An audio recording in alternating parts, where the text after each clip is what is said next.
Welcome to the Ask Faleskini podcast with a guest. I'm proud to present David Kay. David is a cybersecurity expert. He helps people and companies think about cybersecurity and implement cybersecurity. David, please tell us more about yourself. What is your story? Peter, first of all, thank you so much for having me on your podcast. I've been a listener for a long time. I love your story, and I'm really thrilled to be here to talk a little bit about mine.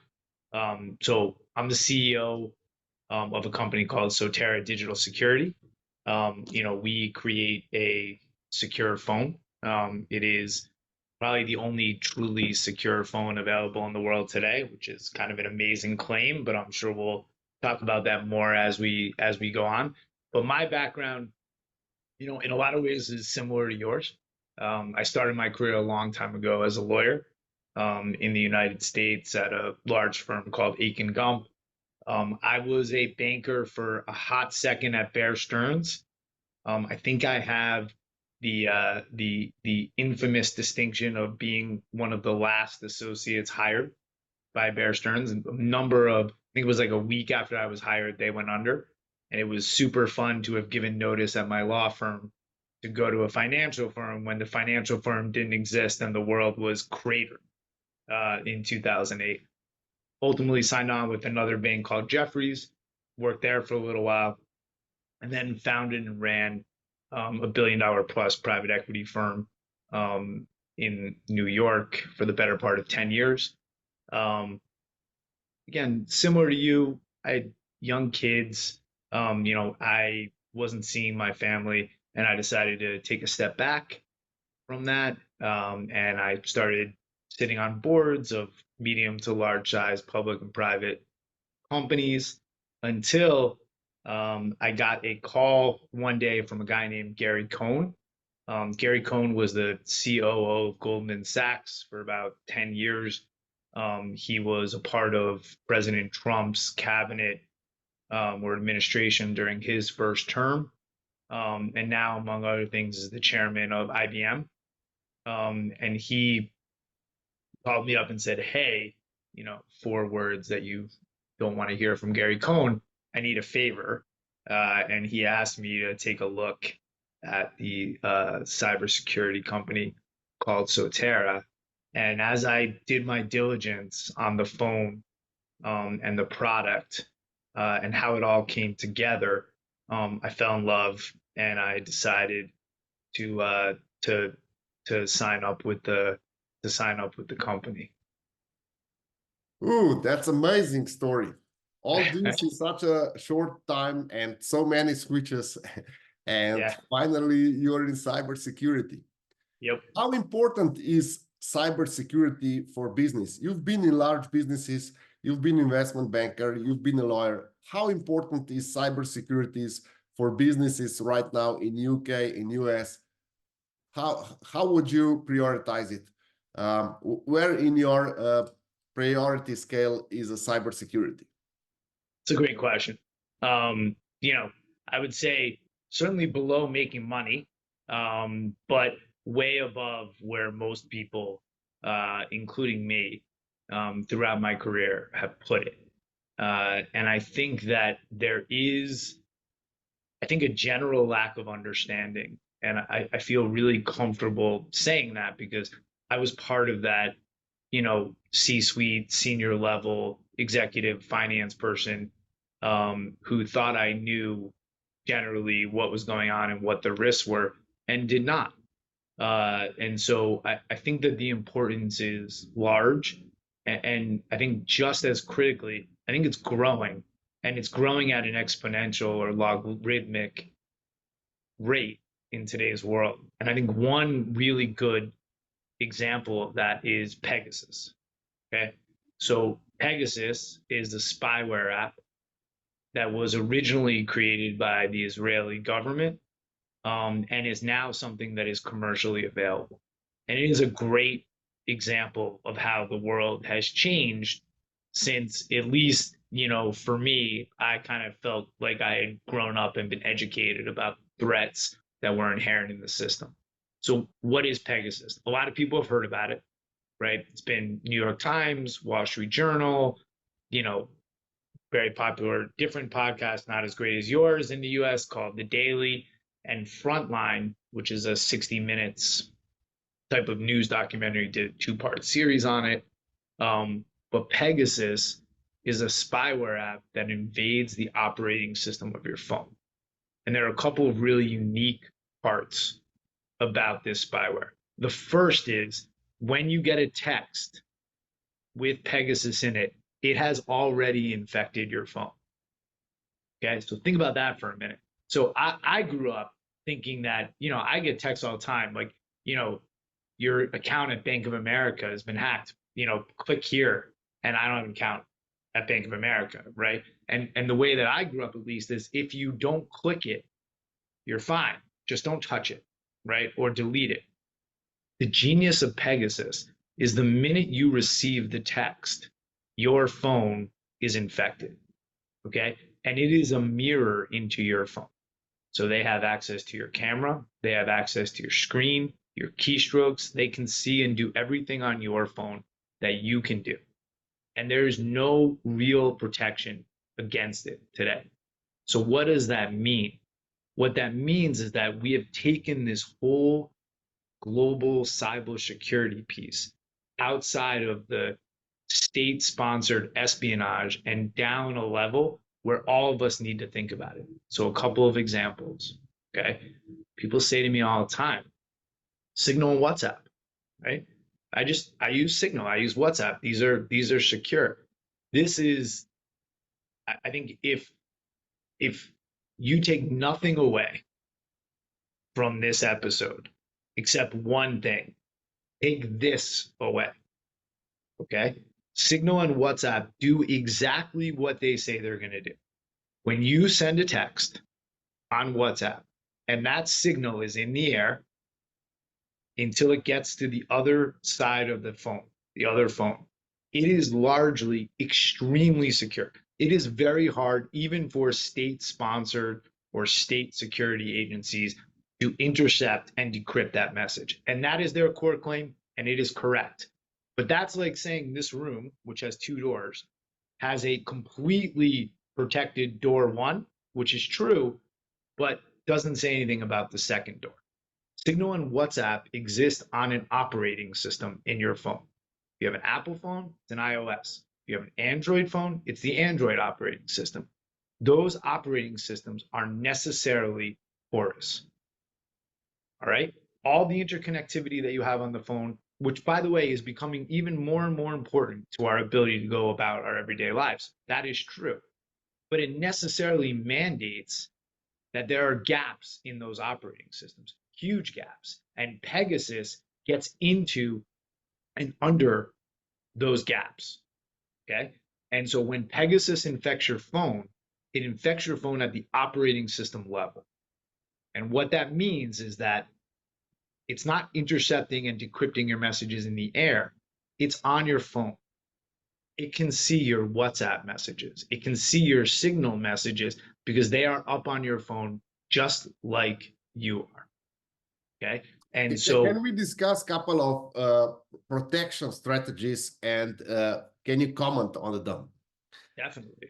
So one of the protection strategy used to be, I don't know if it's still valuable, but at our time, so that's 10 years ago, we would have a smartphone with a limited space. So you could not save anything, not even the text messages on your phone. So this should protect, except for the RAM memory, should protect your phone from foreign code being uploaded to your system. Would you say that that could be a potentially good strategy to go about security? Yeah, I mean, again, I think that is a outdated way to do it. And I think the answer today is really no. And to be fair, it does depend on what it is that you're doing, right?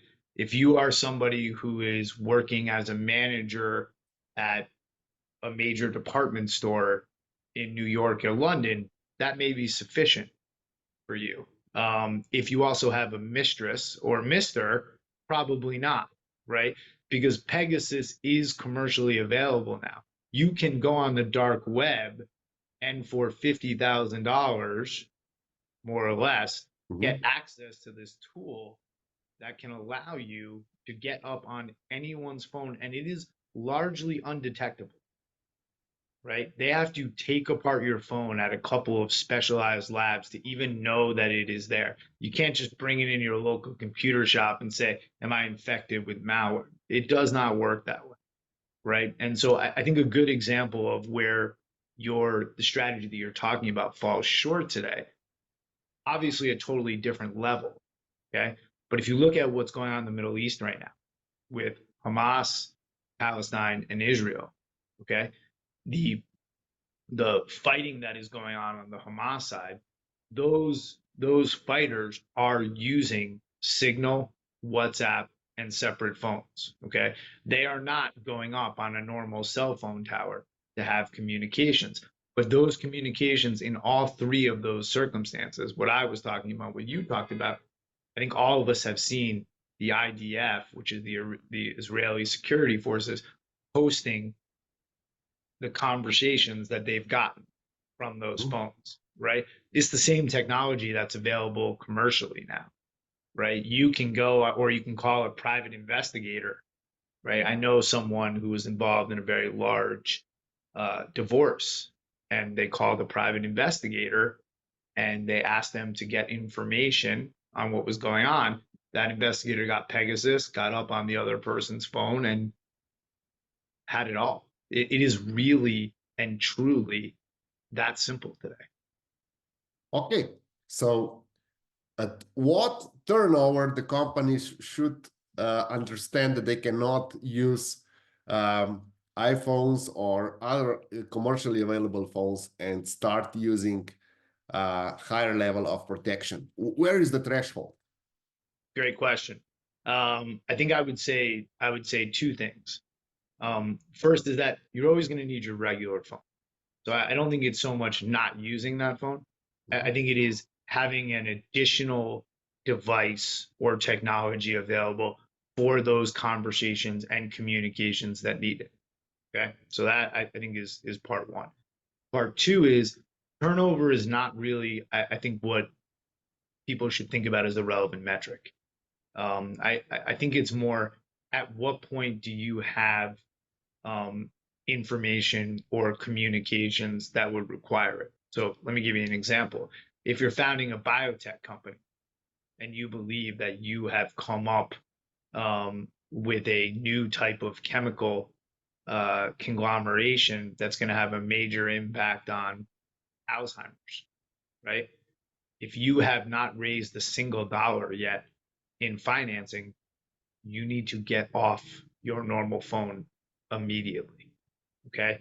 Because while you have no turnover, the information that you have that is critical to your business can be taken very easily by the first venture or angel investor that you are on the phone with, who sends you a text message, takes that information and uses it before it's patented. One of our biggest customers, some of our biggest customers are people that are involved in biotech, that are traveling and have offices in East Asia, right? I mean, I don't know if you saw it or not.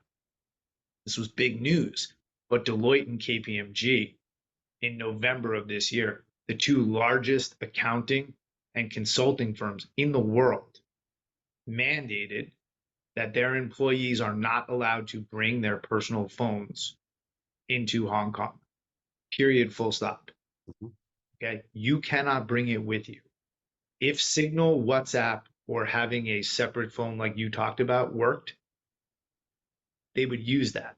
If there was any technology that could go over your personal phone that worked, they would use that. It does not exist today, right? I have another question. You're not talking just about your phone. You're also talking about the solution that you're providing. What I'm really curious about is when I was working in Switzerland we had 11 billion under management. We had special procedures, what can be communicated over the phone and what can only be communicated in quiet room. So how important are procedures and how important is technology? Because I don't think that technology can solve everything. Where is the balance? It's a great question. I think that uh, kind of the goal, just to talk about Sotera for a minute, our goal is to take that gap between technology and procedures and make it and collapse it, right? And so there is a need for procedures. So in the US, we call them skiffs, which are, basically Faraday cages, saying they have the same concept, obviously, in the UK and Europe, where you can go to have conversations where electronics are either and or not allowed in or will not work and or transmit while you are in those rooms. Okay. Mhm. The Sotera device, just to give an idea of kind of how these things meld together, is our secret sauce is that we have no secret sauce. Okay. What does that mean? It means that we are partnered with a company, and this is really where the Gary Cohn piece comes back into the story. We're partnered with a company that is probably one of the most important companies in the United States that nobody's ever heard of. It's a company called Green Hills. Mhm. Green Hills Technology has provided the operating system that is used by the US government to protect the US Department of Defense, US nuclear codes, and the US Strike Force, among other things. Okay. And they've been doing it for 20 years and they have never been hacked. Okay. One of the only other commercial purposes that Green Hills operating system is used for, believe it or not, is in Boeing and Airbus planes. Okay. Mhm. When you get in a Boeing and Airbus plane, every single thing on the plane has a primary, secondary, and tertiary system for obvious reasons. Okay. There is only one thing on the plane that you get on that is the same primary, secondary, and tertiary. And that is the Green Hills operating system because that is how secure it is. Okay. Think about that for a minute. We were able to, yeah, sorry. Do I have the right information that is a Unix-based system? It is not really. They part of the security protocols that are a part of the system is that they created their own operating system using their own language in their own environment called Okay. Integrity 178B.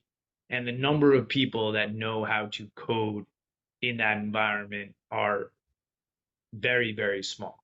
None of them exist at Sotera, right? And so what we did is we have a partnership with Green Hills to use their technology. We are the only people that are available that are allowed to use this technology in a phone. And so the operating system in our phone, the apps in our phone, and the operating system in our phone, and even the hardware in our phone is built with this code from the ground up.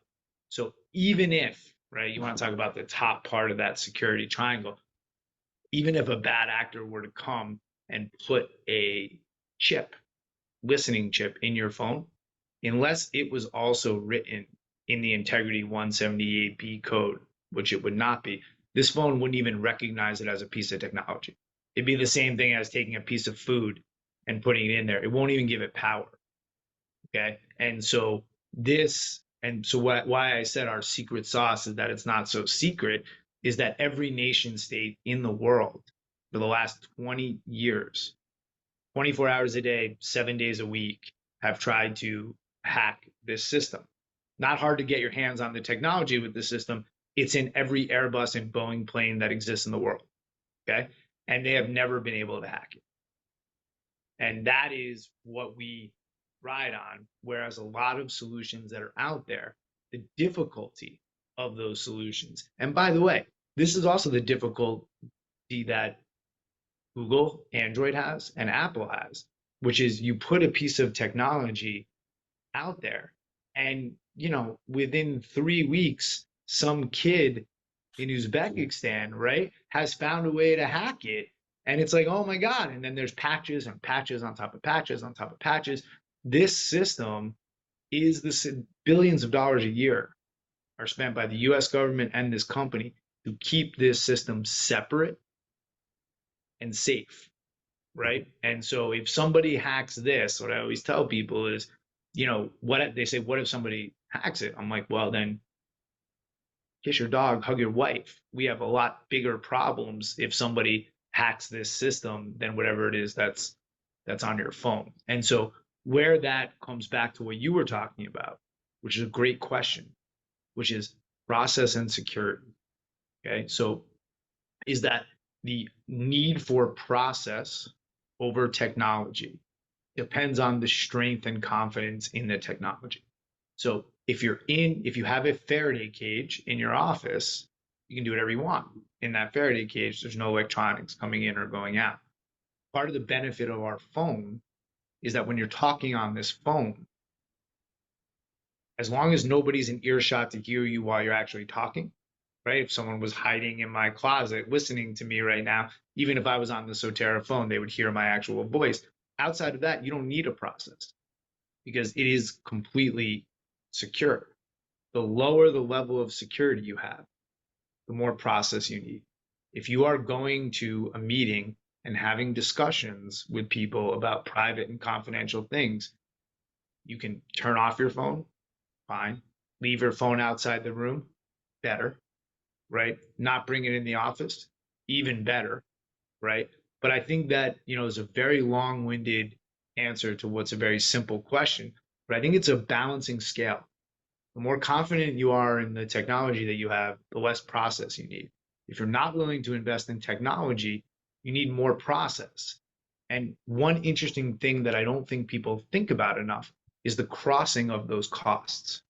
So we have one person who is using the phone with a client in Dubai, okay? And that client was very concerned about being listened to by the government. And this is a US-based advisor that was working with them. And so once a month, they would both fly to London. They would sit down, they would spend the day together. It was the airlines, the hotels, the food, the time off of doing work, right? And just the complete mess to their schedules in doing that.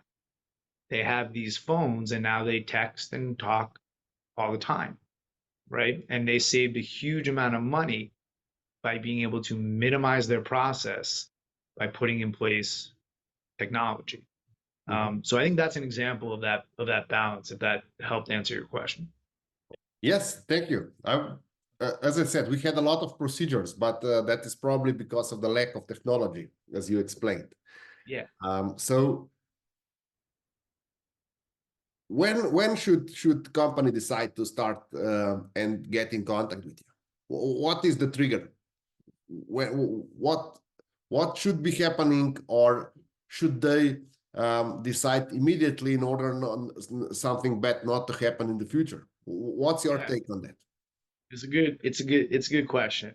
I think there are a couple of good trigger points where, you should think about whether or not you need to get some technology into your kind of mobile communications. Okay.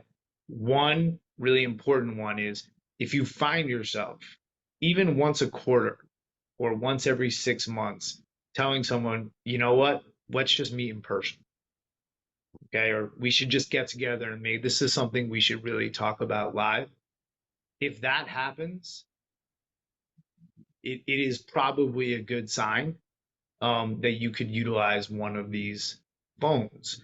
And the reason for that is whether it's to protect your information or to save yourself time by being able to have those communications wherever you are or more frequently over text, it is a good idea at that point to start to think maybe my regular phone, is not the way. The second, I think, good trigger is to the extent that you start to deal with information that is proprietary or critical for your business and that could harm you if it fell into the hands of one of your competitors. and Peter, I know you know this, we've talked about this before, but a lot of people, if they can't see it, they're not worried about it, right? And I tell people all the time, if you don't know that somebody has taken your core IP or your core business intelligence that makes you different, whether or not you know it or not, you may feel good about it, but if a competitor or adversary gets that information and is using it against you, they're not going to be like, ha ha ha, I got this information from you, but it's still going to harm you, right? It's like having cancer but not testing for it. It's still killing you, whether you test for it or not. Um, Yeah, let me just give an opinion here. What Please, is really important is that you have to work on your security, despite if you have an imminent problem or not, because security is deteriorating. Even if we don't see it that way, um, and we believe that we are not the victim of something and that nobody cares about ourselves. Right now, industrial espionage is probably the most, I won't say abundant, but most used way that has substituted R&D. And it happens on so many levels. And even if you believe you have a small company and nobody cares about you, there's a huge possibility that someone is tracking what you're doing, especially with the artificial intelligence and all the capabilities of um, government and non-governmental agencies. Right now, basically everyone is tracked. And it's important to understand, as you said, in biotech and other things, even if you have a unique point of sale that you don't want to give up, I do believe that it's important that you have to protect your assets, and information is one of the most important assets in any company. Peter, it's I couldn't agree more. It is so rampant. And I agree, biotech is just an example, and maybe not even the best one. I know of examples where people were using it to find out what people in competitor companies were making and Mhm. which people were unhappy in order to pick off key personnel, right? I mean, there is the use of this technology, the movement of the ability to easily and cheaply get up on your phone, not just track you, but see your texts, your emails, your WhatsApps, has moved from only the government space to being commercially available to almost anyone. And that process of that technology becoming more and more commonplace isn't going anywhere. It's only going to become more and more available. And it is, I think it is one of the key risks to any medium to large size or growth business. Absolutely. So how should they start? So how should our listeners Yeah. start improving or first raising awareness? What should they do to raise their awareness about the cybersecurity risks? And when they're aware of them, how should they go about it? Should they contact you? Do you have any counselors in your company that could help them understand their risks? What is the right way to go about Absolutely. I think the first thing to do is to um, reach out, right? Our website, soterradigitalsecurity.com, is up. It has a lot of very, very good resources, explanations, and different ways in which,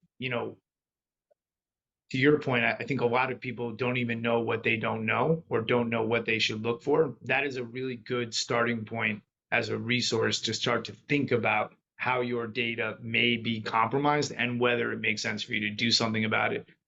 You should contact us. We do have people that are on staff that can help advise you. If we can help you, great. If not, we will send you to someone who can, or potentially say, you know what? makes sense that you're concerned about that, but you're okay with where you are, right? That is a possible outcome too, right? The point is everybody needs to start thinking about this because the world has changed. That doesn't necessarily mean that you need to completely alter the way you're doing business today. You may not, but it is certainly worth getting educated. When companies like Deloitte and KPMG are no longer allowing employees to carry their phones with them on trips, right?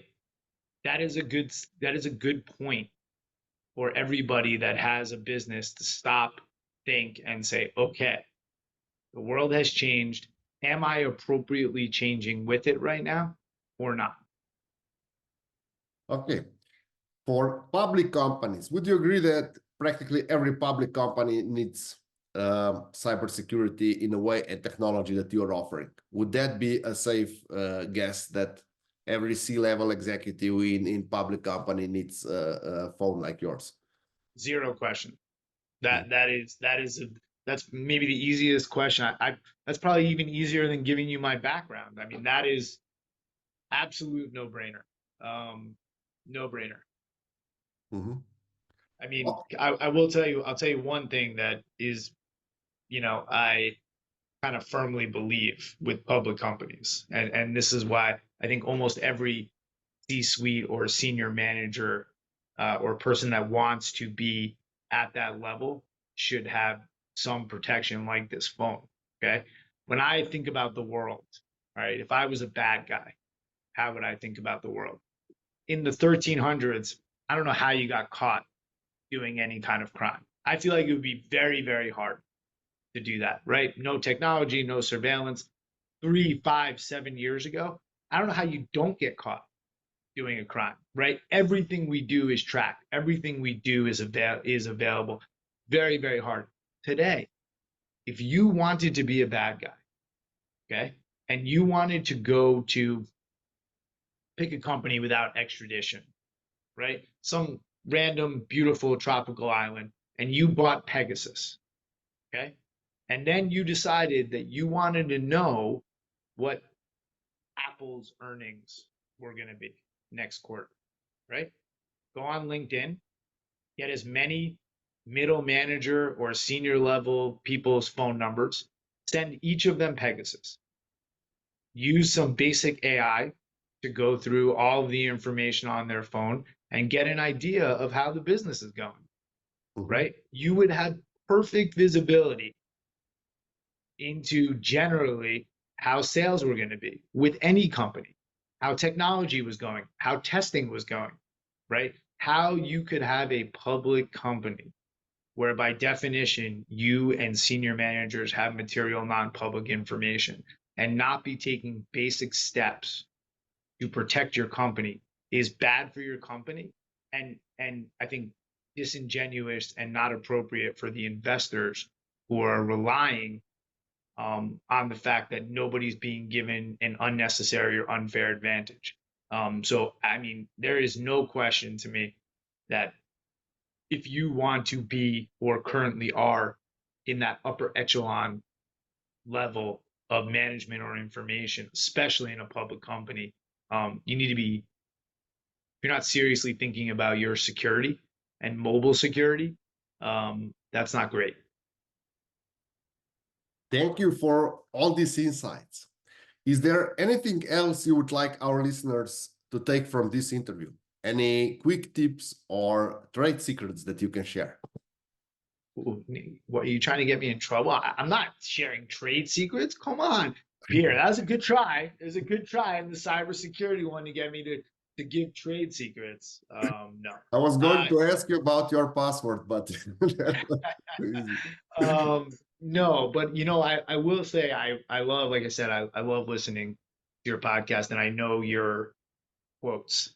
And so, I will say that I probably do have, maybe one thing that I would say, which is a quote that anyone who has worked with me in any capacity has heard me say over and over and over again, that I would leave your audience.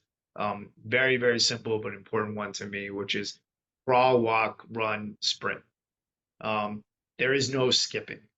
There is no, I'm sure there are people that got involved in a business or an issue where all of a sudden good things fell into their hand like a lotto ticket. I have been very, very lucky in my career and my life to be successful. And at every single point during that process, the only way to get from wherever you start to even the beginning of where you want to be is to start at the beginning and crawl and fight and scratch and then walk. And once you are good at walking, once you understand the world that you're in and you can kind of figure it out, then you can start to run.